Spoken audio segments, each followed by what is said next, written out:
Bonjour et bienvenue dans cette vidéo où on va parler des métaux lourds, de leurs conséquences sur la santé, mais surtout comment faire pour réussir à les éliminer. Ils sont très présents dans notre quotidien et c'est quasiment impossible de les éviter. Et malheureusement, cette accumulation de métaux lourds, ça va conduire à différents dommages sur notre organisme. Donc on va voir comment limiter son exposition, mais aussi surtout comment faire pour réussir à les éliminer. Donc je vous propose une vidéo très complète et vous allez voir qu'il y a énormément de choses qu'on peut mettre en place pour réussir à les éliminer. Mais avant d'aller plus loin, si vous voulez en savoir plus sur la santé en général et être en meilleure santé, n'hésitez pas à vous abonner et à mettre un j'aime sous cette vidéo. Les métaux lourds, c'est simplement des éléments chimiques naturels qui ont une densité élevée. Et d'ailleurs, ils sont pas tous toxiques, il y en a certains qui sont indispensables pour notre bon fonctionnement. Comme le fer par exemple, qui est indispensable pour fabriquer l'hémoglobine, pour l'immunité ou encore pour la synthèse de certains neurotransmetteurs comme la noradrénaline par exemple. On a aussi le cuivre qui est essentiel ou encore le zinc.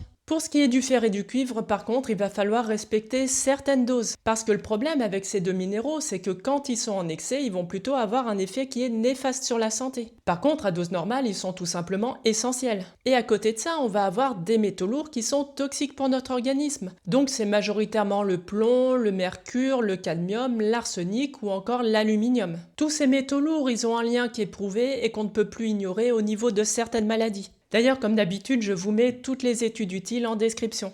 Ils peuvent notamment créer des maladies rénales, par exemple le cadmium, il va s'accumuler au niveau des reins et les endommager. Ils peuvent aussi être neurotoxiques, il y a notamment un lien, même s'il est encore controversé, entre un excès d'aluminium et la maladie d'Alzheimer.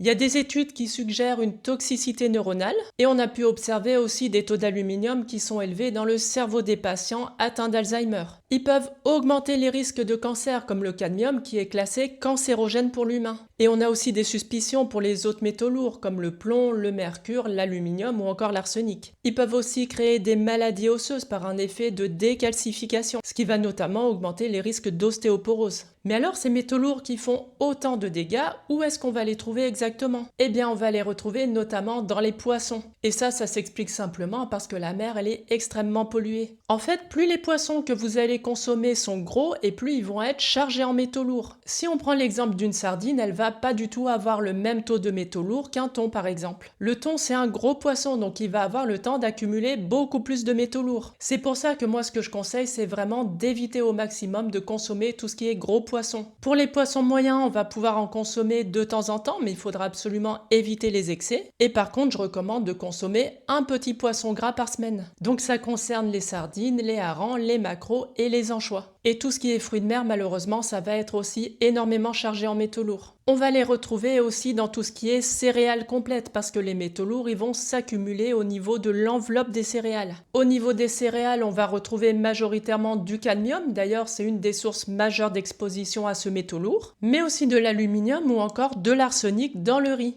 L'aluminium, on va le retrouver dans certains additifs ou encore dans certains légumes racines, en fait surtout ceux qui ont poussé dans des sols qui sont riches en aluminium. Et on peut le retrouver aussi simplement dans des emballages en aluminium où ils risquent de migrer. Mais alors ce qui nous intéresse, c'est comment faire pour les éliminer une fois qu'ils sont dans notre organisme. Eh bien on va avoir 4 façons différentes de les éliminer. Tout d'abord évidemment c'est d'éviter au maximum les aliments qui en contiennent et surtout mieux les choisir. C'est déjà quelque chose qui va permettre de limiter son exposition aux métaux lourds. En deuxième, on a la chélation. Ça consiste à utiliser certaines substances qu'on appelle des chélateurs et qui vont venir se lier aux métaux lourds pour permettre plus facilement leur excrétion. Donc tout simplement par le fait qu'ils vont se lier aux métaux lourds, ils vont être beaucoup plus faciles à éliminer. On va pouvoir aussi les bloquer, donc c'est-à-dire empêcher ou limiter leur absorption. Donc ça se passe au niveau de l'intestin. Ils vont être bloqués avant qu'ils passent dans le sang et donc qu'ils s'accumulent dans l'organisme. Et enfin, on va pouvoir stimuler nos enzymes de détoxification qui aident à métaboliser et éliminer les métaux lourds via le foie. Donc on va voir tout ça plus en détail et surtout comment s'y prendre exactement. Alors déjà, avant tout, je voulais surtout vous parler des fausses bonnes idées pour détoxifier les métaux lourds. Par exemple, la première fausse bonne idée, ça va être d'utiliser de la spiruline. Déjà, on nous la présente comme une algue, mais en réalité, c'est pas du tout une algue, c'est une cyanobactérie. Elle aurait notamment pour effet de protéger contre les métaux lourds. Mais le problème, c'est que l'Agence nationale de sécurité sanitaire a noté de nombreux effets négatifs. En fait, ils ont été pas mal sollicités par des gens qui leur ont rapporté des effets secondaires et notamment assez graves. Ça allait des œdèmes de quinque à des troubles digestifs sévères ou encore de l'insuffisance rénale. Et surtout, il ne faut pas penser que c'est quelque chose qui est très rare. D'ailleurs, j'ai moi-même des patients qui m'ont rapporté des effets secondaires assez importants. En deuxième, je vous déconseille très fortement d'utiliser la chlorelle. C'est une algue qui est riche en chlorophylle, en vitamines et en minéraux. Mais déjà d'une part, on va en consommer très peu, donc on va avoir un impact qui est vraiment négligeable sur ces vitamines et sur ces minéraux. Mais bon, le problème, il n'est pas là, il vient surtout des analyses qui ont été faites sur la chlorelle en laboratoire. Le problème, c'est qu'on a noté qu'elle pouvait être très fortement contaminée par les métaux lourds. On a trouvé notamment de l'étain, de l'aluminium, de l'arsenic ou encore du plomb. Et ça en quantités qui sont quand même assez alarmantes. Donc c'est pas une bonne idée de vouloir détoxifier les métaux lourds en prenant une algue qui est elle-même chargée en métaux lourds. En troisième, je vous déconseille aussi l'argile. Alors je sais que ça aussi c'est quelque chose qui est très controversé, mais encore une fois, l'argile elle contient de l'aluminium. C'est un aluminium qui est assez peu biodisponible, mais sur la répétition, c'est là qu'on va vraiment augmenter les risques de se charger en aluminium. Et d'ailleurs, dans certaines argiles, on peut aussi trouver du plomb, du cadmium et de l'arsenic. Et d'ailleurs, de la même façon, on n'a pas d'études cliniques rigoureuses sur son efficacité en tant que chélateur. Par contre, on a des risques qui sont bien réels, comme un risque d'occlusion intestinale ou encore de perturbation de l'absorption de nutriments essentiels. Donc voilà, même si c'est à la mode, moi je vous déconseille très fortement d'utiliser ces trois éléments. Par contre, là je vais vous parler de solutions qui sont à la fois sûres pour la santé, mais aussi très efficaces. En premier, bien sûr, on va avoir la modulation de la consommation de tous ces aliments qui sont riches en métaux lourds. Donc, comme on l'a vu, éviter le plus possible les gros poissons comme le thon ou encore le requin. Les poissons moyens en manger seulement de temps en temps, et les petits poissons gras, en consommer une fois par semaine. Leur avantage, c'est qu'ils sont très riches en oméga 3, et notamment en DHA et en EPA, qui sont très difficiles à trouver dans l'alimentation.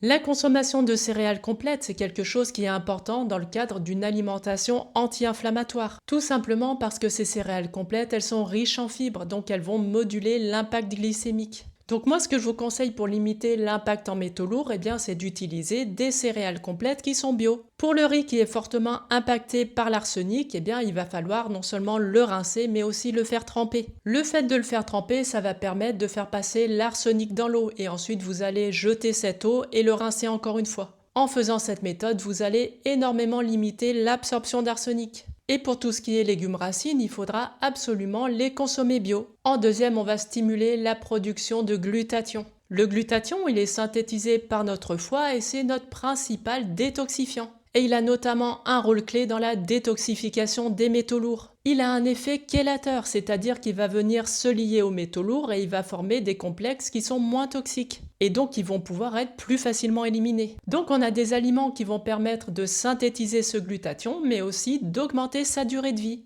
On a notamment tout ce qui est aliments soufrés, comme l'ail, l'oignon, les crucifères ou encore le poireau. Les crucifères, c'est tout ce qui appartient à la famille des choux, comme le brocoli par exemple. C'est des aliments qui sont riches en soufre, donc ils vont avoir pour effet de stimuler la synthèse de glutathion, mais aussi d'autres enzymes détoxifiantes. On va avoir aussi la cystéine. C'est un acide aminé et c'est surtout le facteur limitant à la production de glutathion. Donc moi, ce que je vous recommande, c'est d'avoir quotidiennement une supplémentation en N-acétylcystéine. C'est tout simplement un précurseur de la cystéine, mais qui est une forme beaucoup plus stable. Vous pouvez la retrouver facilement en parapharmacie toute seule, ou alors, ce que je conseille encore plus, dans des complexes minéraux-vitaminés. Parce que dans ces complexes, vous allez non seulement avoir la N-acétylcystéine, mais aussi d'autres molécules qui vont stimuler cette production de glutathion et d'enzymes antioxydantes et détoxifiantes. On va avoir aussi la consommation de vitamine C qui va permettre de recycler ce glutathion. Le problème du glutathion, comme tous les antioxydants, c'est qu'une fois qu'il a fait son travail, il va s'oxyder. Et la vitamine C, elle va justement avoir pour rôle de le recycler. La vitamine C, on va la retrouver dans tout ce qui est fruits et légumes crus, notamment dans des fruits comme le kiwi qui est très riche en vitamine C, ou on peut aussi la prendre sous forme de complément alimentaire. En troisième, on va aussi avoir un antioxydant majeur qui est l'acide alpha-lipoïque. C'est un antioxydant qui est naturellement présent dans le corps et dans certains aliments, notamment le foie, les brocolis ou encore les épinards. Ce qui est très intéressant dans l'acide alpha-lipoïque, c'est que c'est un chélateur de métaux lourds. Et surtout, il va avoir la capacité de traverser la barrière hémato-encéphalique, donc c'est-à-dire la barrière qui protège notre cerveau, et donc il va pouvoir jouer un rôle détoxifiant directement au niveau du cerveau. Et en plus de ça, il va permettre de régénérer d'autres antioxydants comme la vitamine C, la vitamine E ou le glutathion. Si vous avez une intoxication aux métaux lourds, moi ce que je vous recommande pour avoir un effet chélateur, eh bien c'est d'utiliser une supplémentation à raison de 600 à 1200 mg par jour. Donc ça c'est une cure que vous allez pouvoir faire sur 1 ou 2 mois. Et la forme que je vous recommande le plus, c'est le R-alpha lipoïque, c'est la forme qui est le plus biodisponible. Comme toujours, il y a différentes contre-indications, notamment les femmes enceintes, les enfants ou encore des personnes qui ont des maladies rénales. On va avoir aussi le sélénium qui est un puissant antioxydant. Il va avoir pour effet de bloquer les métaux lourds, notamment le plomb, le mercure et le cadmium. Et il va permettre aussi leur élimination. Ce sélénium, il y a notamment un aliment qui en est très riche et c'est la noix du Brésil. En mangeant seulement 1 à 2 noix du Brésil par jour, vous allez atteindre votre taux de sélénium. Donc pour avoir cet effet détoxifiant de métaux lourds, moi ce que je vous recommande, eh bien, c'est quotidiennement manger 1 à 2 noix du Brésil. On va avoir aussi la consommation de silicium. Le silicium, il va plus avoir un effet chélateur au niveau de l'aluminium. En fait, il va avoir un effet de blocage. Il va avoir pour effet de se lier à l'aluminium et donc il va former un complexe qui est moins absorbable par l'intestin. Et donc, au lieu de passer dans la circulation sanguine, il va être plus facilement éliminé. Ce silicium, on va le retrouver majoritairement dans les céréales complètes, dans les bananes ou encore dans les haricots verts. Mais là encore, ce que je vous conseille plutôt pour avoir une dose suffisante, c'est d'opter pour une supplémentation. On va aussi avoir le zinc qui va avoir pour effet de diminuer la toxicité des métaux lourds. Il va directement interférer avec leur absorption et avec leur accumulation. On le retrouve notamment dans la viande, dans les huîtres, dans le foie ou encore dans les sardines. Par contre, il faut savoir que tout ce qui est zinc végétal, il est très mal absorbé. Donc moi, je vous conseille pour en avoir suffisamment d'opter uniquement pour des formes animales. Et sinon, vous pouvez aussi le retrouver dans les complémentations minéraux-vitaminiques. Et pour être sûr qu'il y a un bon dosage, il faudra vérifier qu'il contient au moins 15 mg. Et enfin, en dernier, on va avoir le magnésium. Alors, c'est pas un chélateur direct comme le sélénium ou le zinc, mais par contre, il va agir en complément en réduisant l'absorption des métaux lourds. On va le retrouver dans les céréales complètes, les légumes verts ou encore les oléagineux. Et comme c'est impossible d'avoir une dose suffisante en magnésium juste par l'alimentation, eh bien je vous conseille d'avoir aussi une supplémentation en magnésium. Donc voilà, si vous mettez bien toutes ces étapes en place, vous allez pouvoir éliminer beaucoup plus facilement les métaux lourds. Si cette vidéo vous a plu, n'hésitez pas à vous abonner et à mettre un j'aime. Et moi je vous dis à très bientôt dans une prochaine vidéo.